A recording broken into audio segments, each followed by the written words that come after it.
Hi everybody, my name is Forrest Travison. Welcome to Ivy Bridge Academy. Today what I'd like to talk to you about is one of the most important aspects of getting into any secondary school. And that, of course, is the entrance exam. Here we have some important common questions. Please take a look at them, and if you don't see that your question is addressed in one of these, then feel free afterwards to send me an email and I will be happy to do my best to answer it. As you notice, these questions cover everything from the entrance exams to the reason behind the entrance exams to how students are impacted and Ivy Bridge's role in getting the desired score improvement. Hopefully by the end of today, all of these questions will have been resolved, and there is one other major question that I know is on almost everybody's mind, and we're going to tackle that first before I get down to the practical details. Are entrance exams over? Well, the short and long answer is no, and we'll dive into why later. But entrance exams are not a thing of the past, if for no other reason than like any other goal desired by more people than the goal can satisfy, there must be a filter. In the marketplace, usually that's money. In education, it will be some combination of resume and numerical metrics. Even if someone says optional, what happens when student 1A has a test score and student 2A doesn't? Besides, test-taking skills are another way of thinking that are valuable not only in other areas that have tests, from foreign language to software engineering to art history, but also in themselves help in understanding topics as diverse as those mentioned. So now what we're going to do first is we're going to take a look at how these tests are made and how they're tricking us. A bat and ball cost $110 in total, and the bat costs $100 more than the ball. How much does the ball cost? Well, we don't want to overthink it. So immediately we're going to say $10, right? Right? However, if we actually think a little harder, we're quickly going to figure out that if the ball is $10, and then we add another $100 to get to the bat's price, the bat's going to be $110. And we already know that together, in total, they cost that. So something didn't go right. Instead, if we think about it, that actually that would put us at $120. So therefore, the ball needs to be $5 and the bat needs to be $105. Because that keeps the difference in cost that we need, as well as the total that was given in the question. Now, of course, whoever made this question was well aware of the heuristics our mind uses and planted a trap. If instead the question had been, a bat and ball together cost $12, and the bat cost $4 more than the ball, we probably would have no problem arriving at $8 for the bat and $4 for the ball. Of course, they can trick us with verbal also. Which of the following countries has its capital city contained within its name? All of these answers seem kind of tempting, which of course is by design. The question, though, asks about countries, and Panama City is the capital of the country Panama. The country is contained within the name of its capital, not the other way around. We could say the same for Kuwait City. Besides, the question is asking about countries, not cities. Mexico City is the capital of Mexico, and that is not contained in the word Mexico. Rather, Mexico is contained within the name of its capital city. That leaves us with Singapore, and it is the one whose capital and the name of the country are the same, and therefore the country contains the name of the capital.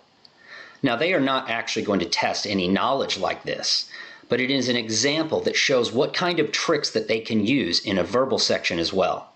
So I ask, can any of you imagine taking a computer programming course and then the evaluation at the end of the program in order to earn your certificate, rather than test your proficiency at what you were taught, instead was designed to trick you to make certain that a certain number of students would finish at the top, a certain number in the middle, and a certain number at the bottom, no matter whether you and your classmates had met the goals of the course.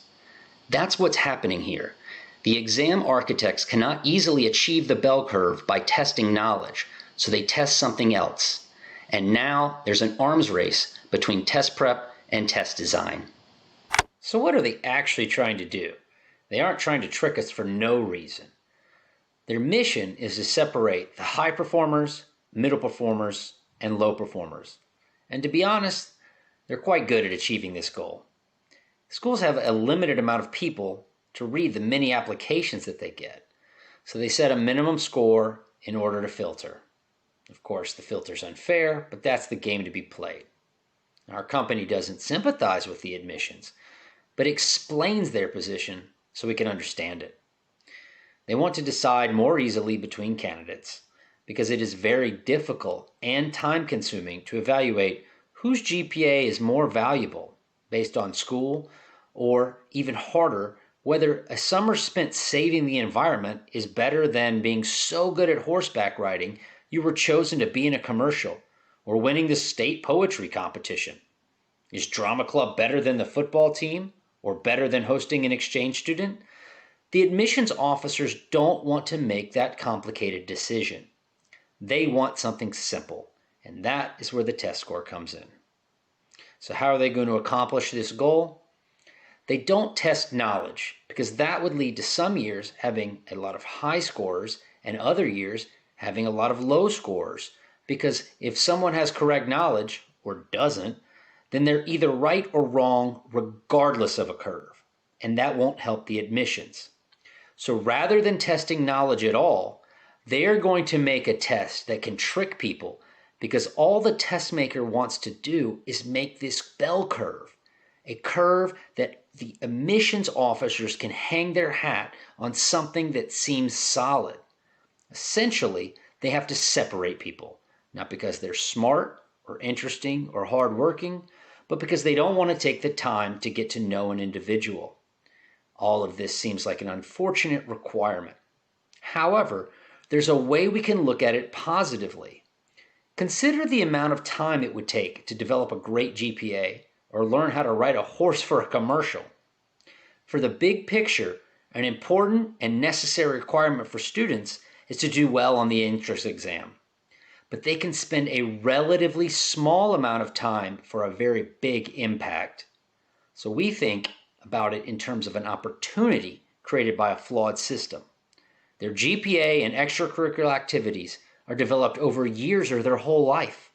This test can be beaten in less than 6 months, usually less than 3. These exams are beatable for one key reason. They don't primarily test knowledge, as it would be very difficult to beat the test if we had to teach years' worth of math or English. But as we said, these exams are meant to save time for admissions rather than get to know the student or their knowledge. So it's no surprise that these tests are multiple choice. And that means not even knowing how to do the problem, we can still get it right. Combined with knowing what tricks they employ and how to use our time more efficiently, we can gain a massive advantage.